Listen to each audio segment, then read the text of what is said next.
My 11-year-old son was in a horrible accident 4 months ago. I don't want to get into the specifics of what happened, but it left him with disfiguring third-degree burns all over his face, head, and upper torso. The first week at the hospital were the worst days of my life. I can't even begin to imagine how bad they were for my son. He wouldn't cry underneath those bandages. He wouldn't even speak. He sometimes just let out an agonizing moaning sound. I asked my doctor what was happening to him. I was eventually able to get out of him that my son was in absolute excruciating pain, and that the movement of his mouth or face made things dramatically worse. So he just sat there, in silence. The thought of that still haunts me to this day. To be in such indescribable pain, and have to just sit there, moment by moment, no escape or distraction. The doctor explained to me that they were medicating him as best they could, but that there was only so much they could do. When they first took the bandages off my son, I screamed. I didn't mean to. I thought I was prepared for the worst, but I wasn't. I was horrified. I couldn't even look at him. It made me feel sick to even think about his appearance. My son was speaking again by this time. "Is it that bad, Dad?" he asked, his voice shaking a little. We showed him a mirror. He remained silent. He didn't speak. He just sat in silence for hours, ignoring us. Eventually, he looked at me. I immediately turned away. I couldn't help it. Quietly, almost mouse-like, he said, "They're going to fix me, right? It's going to be okay, right?" I couldn't lie to him, but I also couldn't tell the truth. Instead, I did something worse. I began crying. I lowered my head in my hands and I cried. My son stayed in the hospital for months. Various skin grafts were attempted, but they didn't help. In fact, they somehow made my son look even worse. He barely even looked human anymore. Family members and some of his friends wanted to visit him, but he refused. He wouldn't even consider it. He told me that he never wants another person to look at him ever again. He said that he never wanted to leave the hospital room. Ever. But of course, the time eventually came for him to return home. At first, things were sort of okay. He holed himself up in his bedroom playing video games. It was a great escape for him. He wore a hat and sunglasses at all times, and it actually seemed to help. At least a little bit. The hospital set him up with a psychiatrist to help him cope with this new reality of his. Last week, the psychiatrist met with me privately. He told me that I can't keep sheltering him in his room. That I need to get my son out into the world.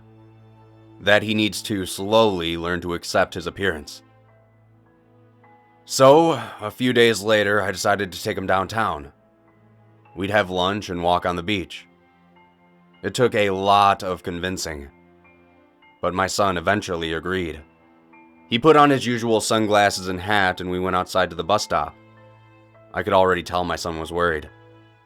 Hell, I was worried as well. We both had no idea how the world would react to him. We got on the bus and sat down in the front. The seats on the bus in this area were sideways, so the rest of the bus was looking right at us. A little girl that was near us looked at my son. She grabbed her mother and almost began crying. She whispered to her mother. Her mother picked her up and gave me an "I'm sorry" look and took her daughter to the back of the bus. Did my son see that? I didn't know. We had only moved a couple of stops, but I already noticed other people pointing, whispering. People looked disgusted. I was just hoping so much that my son wasn't noticing. But then, he quietly whispered, "Dad, they're looking at me." I whispered back to him, "No, they're not. Everything's okay." But then he got louder. Dad, everyone's looking at me. They're all looking at me. Some of the people sitting near us got up at that point. They moved away from us. Dad, he continued. He was now almost yelling. They're all looking at me. They're staring. They're staring. Calm down, I tried telling him. They're only looking at you because you're yelling. I saw a teenager pull out his phone and start recording us. No, my son shouted. That's not why they're looking. They were already looking. I want to go. I want off. The little girl at the back of the bus was now crying, loudly. All right, I said. I pressed the button, flagging the next stop. They're still looking at me, my son continued, still yelling. I want off. Now. I want off. Take me home. Take me home. Some people were now laughing about the situation. And then I lost control of myself. I didn't even know what I was doing until it was too late. I screamed, loudly and piercingly in hysterics. Stop staring at my son! The entire bus went silent. Everybody was looking at us. The driver had pulled over, and we weren't even at a stop yet. Sir, can you and your son please exit the vehicle? Said the driver. We both had tears in our eyes at that point, and we walked home. That night, I ordered a package online. That night was also when his nightmares started. My son would scream in the middle of the night, in his sleep. Wailing screams. He didn't even know he was doing it. They would keep me up at night. He would never tell me what the dreams were about, but sometimes when he woke up, I'd hear him crying, talking to himself, his voice quivering. This is when I first noticed that I was actually becoming scared of my son. I said earlier that my son barely looked human anymore. He was starting to no longer sound human either. The loud screams at night became increasingly guttural, sounds that no little boy could ever make. If I stood outside his door at night, I'd sometimes hear him whispering to himself in between screaming, words that I didn't understand. It was either gibberish or an entirely different language. A language like I had never heard before. Last night I woke up very late. There was silence. I listened for my son, but I couldn't hear anything. Then I had the sense that something was watching me.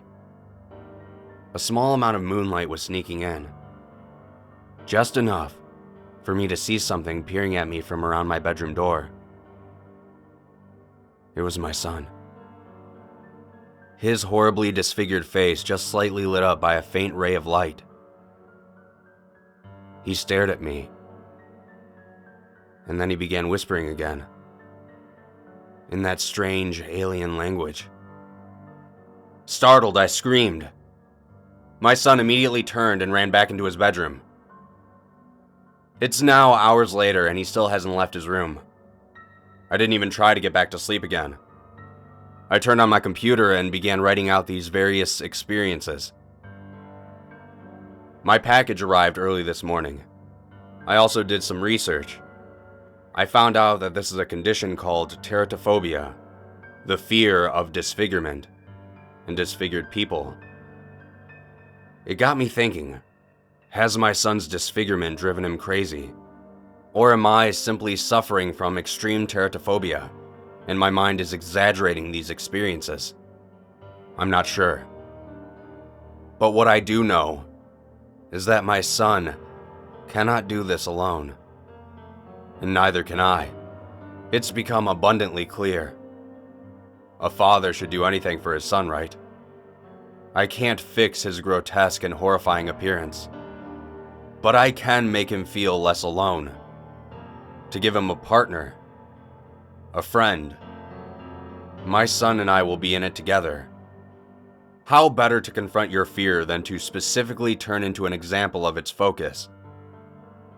I opened my package. and I looked at its contents. Nitric acid. I wondered how I should splash it on my face. I don't want to lose my eyesight in this process. I suppose I'll have to do a little more research. But I don't want to waste too much time, because I would like to wake my son up this morning as his equal and show him that he's not alone. That together, things won't be so scary. Things won't be so isolating. Things will be better. Maybe it's time for my son and I to show the world that we're not afraid. Maybe we'll even grow to like it. We'll have to learn to like it. No matter what, we'll have to learn.